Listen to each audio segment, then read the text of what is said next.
Well, this leads me into a whole conversation about immigration, because it will be front and centre of the next campaign. Labor's got a big Australia push on one side. They are giving lip service to reducing migration, but we're not seeing that actually happen in practice.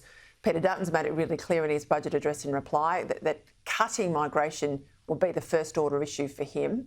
Now, it's not just about the fallout from too many people too quickly, housing crisis, traffic congestion, all of that.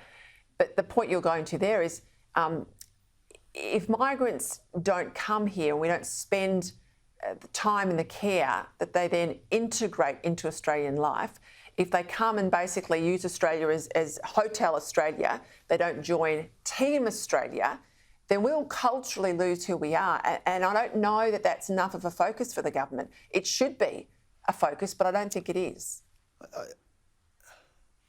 I think that's a good metaphor. We've got to join Team Australia as migrants, not just live in Hotel Australia. And the point I think everyone needs to understand is that migrating to Australia is a privilege, not a right. And there's a sense in which you're abusing the privilege if you bring the world's troubles with you.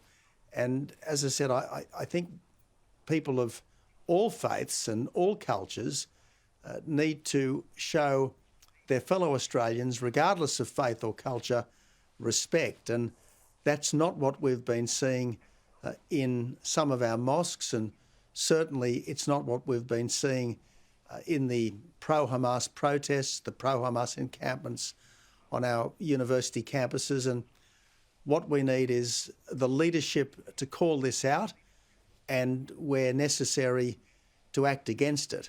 And I just think it's to the everlasting shame of university authorities that these pro-Hamas encampments were not cleared by the police. I think it's disappointing that the police did not use the same vigour against these pro-Hamas anti-Jewish protests that they used against the freedom protests during the pandemic, which, as we know, were dispersed extremely vigorously with tear gas and rubber bullets in some cases.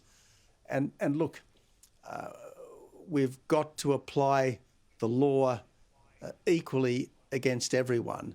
There can't be some groups that get kid glove treatment and other groups that get much sterner treatment. The law has got to be the same for all. Tony Abbott, thank you. Great to have your observations on what I think is pretty challenging times ahead.